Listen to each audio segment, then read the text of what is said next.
صحیح الجامع الصغیر میں حسن درجے کی روایت ہے، رسول اللہ صلی اللہ علیہ وسلم نے فرمایا، جس شخص کو کوئی فکر، غم، بیماری یا سخت مصیبت پہنچے، پھر وہ یہ کہے اللہ ربی لا شریک لہ، تو اللہ تعالیٰ اس کی وہ پریشانی دور فرما دیتا ہے۔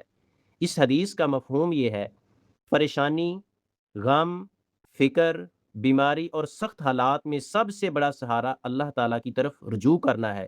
اللہ ربی لا شریک لہ کہنا دراصل توحید، اعتماد اور کامل بھروسے کا اظہار ہے کہ میرا رب صرف اللہ ہے اور مشکل کشائی اسی کے ہاتھ میں ہے، وہی مصیبتوں اور پریشانیوں کو ختم کرنے والا ہے۔ جب بندہ اخلاص اور یقین کامل کے ساتھ یہ کلمات پڑھتا ہے تو اللہ اس کے دل کو سکون پہنچاتا ہے، ایمان مضبوط ہوتا ہے، اللہ اس کی تکلیف اور پریشانی آسان کر دیتا ہے۔ یہ دعا ہمیں سکھاتی ہے کہ مصیبت کے وقت مخلوق سے پہلے خالق کے دروازے پر دستک دینی چاہیے۔